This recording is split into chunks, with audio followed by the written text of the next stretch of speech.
নারায়ণগঞ্জ ২৫০০-এর শীর্ষ সন্ত্রাসী শুটার মাসুদ, বিদেশি পিস্তল, গুলি ও মাদক সহ আটক ও মুন্সিগঞ্জের শীর্ষ নৌডাকাত আক্তার র্যাবের হাতে আটক। তথ্য ও ভিডিও চিত্র নিয়ে রিপোর্ট করছেন জেসমিন আক্তার রোদেলা। অন্যদিকে মুন্সিগঞ্জের গজারিয়ায় পুলিশ ক্যাম্পে সশস্ত্র হামলার ঘটনায় জড়িত এবং দীর্ঘদিন ধরে মেঘনায় ত্রাস সৃষ্টি করা শীর্ষ নৌডাকাত আক্তারকে বিশেষ অভিযান চালিয়ে গ্রেফতার করেছে র্যাপিড অ্যাকশন ব্যাটালিয়ন র্যাব ১১। তাদের কাছ থেকে বিদেশি অস্ত্র, মাদক, বিশেষ নৌকা ও ডাকাতির কাজে ব্যবহৃত বিভিন্ন সরঞ্জাম উদ্ধার করা হয়েছে। প্রতিষ্ঠা লগ্ন থেকে র্যাব দেশের আইন শৃঙ্খলা রক্ষায় গুরুত্বপূর্ণ ভূমিকা পালন করছে। চাঁদাবাজ, সন্ত্রাসী, খুনি, ডাকাত, ছিনতাইকারী, অপহরণকারী, প্রতারক থেকে শুরু করে বিপুল পরিমাণ অবৈধ অস্ত্র ও মাদক উদ্ধার সহ সব ক্ষেত্রেই র্যাব সাধারণ মানুষের আস্থা অর্জন করেছে। বিশেষ করে চাঞ্চল্যকর ডাকাতি ও হত্যাকাণ্ডের মতো অপরাধে জড়িতদের আইনের আওতায় এনে তারা ব্যাপক সুনাম কুড়িয়েছে।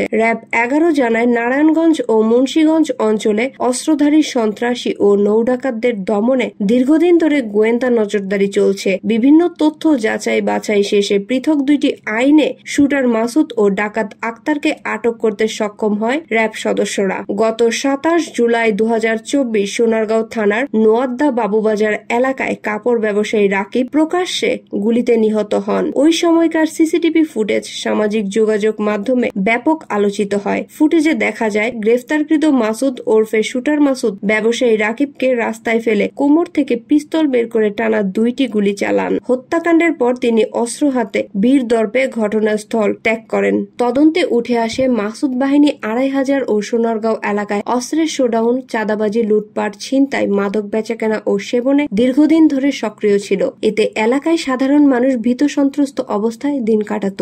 একই ধারাবাহিকতায় ৭ সেপ্টেম্বর ২০২৫ সন্ধ্যা ৭:৩০টার দিকে সোনারগাঁও থানাধীন পেরাব এলাকায় বিশেষ অভিযান চালিয়ে র্যাব ১১ সদস্যরা মাসুদকে আটক করে। এ সময় তার কাছ থেকে একটি বিদেশি পিস্তল, একটি ম্যাগাজিন, ৬ রাউন্ড তাজা গুলি, ৫৮ পিস ইয়াবা ও ২টি বিদেশি মদ উদ্ধার করা হয়। র্যাব জানায়, শুটার মাসুদের বিরুদ্ধে নারায়ণগঞ্জ জেলায় বিভিন্ন থানায় মোট ৭টি মামলা রয়েছে। এর মধ্যে একটি হত্যা, ৩টি হত্যা চেষ্টা, একটি নাশকতা, একটি ডাকাতি ও একটি মাদক মামলা অন্তর্ভুক্ত। সম্প্রতি একই গ্রুপের আরেকটি শীর্ষ সন্ত্রাসী শুটার রিয়াজকে সিলেটের গোয়াইনঘাট থেকে গ্রেফতার করা হয়েছে। অন্যদিকে গত ২৫ আগস্ট ২০২৫ বিকেলে মুন্সিগঞ্জের গজারিয়া থানাধীন গুয়াগাছিয়া এলাকায় মেঘনা নদীতে পুলিশ অভিযানের সময় নয়ন, পিয়াস, আক্তার বাহিনীর নেতৃত্বে ডাকাতরা পুলিশ ক্যাম্পে সশস্ত্র হামলা চালায়। প্রায় ৪০ থেকে ৫০ জন ডাকাত সদস্য ৪-৫টি দ্রুতগামী ট্রলারে এসে পুলিশকে লক্ষ্য করে ককটেল নিক্ষেপ ও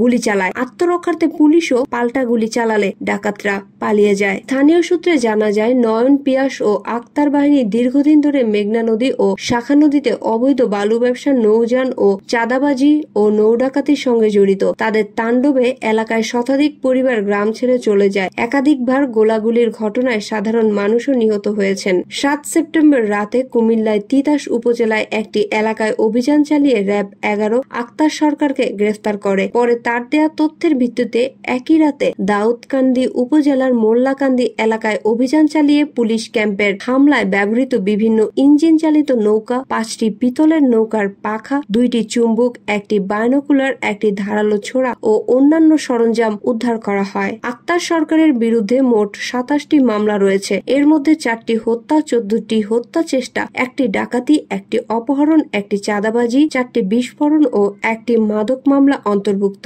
তিনি দীর্ঘদিন ধরেই নৌপথে ডাকাতির মাধ্যমে আতঙ্ক সৃষ্টি করে আসছিলেন। র্যাব জানায়, এর আগেও ২৮ আগস্ট ও ৩ সেপ্টেম্বর বিশেষ অভিযানে এ হামলার সঙ্গে জড়িত ৪ জনকে গ্রেফতার করা হয়। ফলে পুরো নৌ ডাকাত চক্রটি আইন শৃঙ্খলা বাহিনীর নজরদারিতে চলে এসেছে। শুটার মাসুদ ও ডাকাত আক্তারের গ্রেফতারের খবর এলাকায় স্বস্তি ফিরিয়েছে। স্থানীয়রা জানিয়েছেন, দীর্ঘদিন ধরে সন্ত্রাস ও ডাকাতির কারণে তারা চরম ভোগান্তিতে ছিলেন। বিশেষ করে নৌ ডাকাতের দৈরাত্য নদীপথে চলাচল ছিল ঝুঁকিপূর্ণ।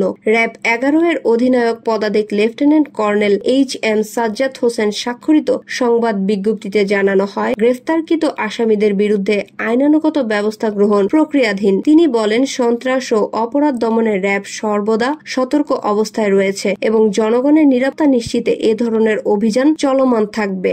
নারায়ণগঞ্জের ২৫০০-এর শীর্ষ সন্ত্রাসী শুটার মাসুদ ও মুন্সিগঞ্জের গজারিয়ায় শীর্ষ নৌ ডাকাত আক্তারের গ্রেফতারে সাম্প্রতিক সময়ে অন্যতম বড় সাফল্য। এই অভিযানের মাধ্যমে র্যাব 11 প্রমাণ করেছে অপরাধীরা যতই ক্ষমতাধর হোক না কেন শেষ পর্যন্ত আইনের আওতায় আসবেই। জনগণের নিরাপত্তা ও শান্তি ফিরিয়ে আনতে র্যাবের এ ধরনের উদ্যোগ সাধারণ মানুষের আস্থা আরো শক্তিশালী করবে।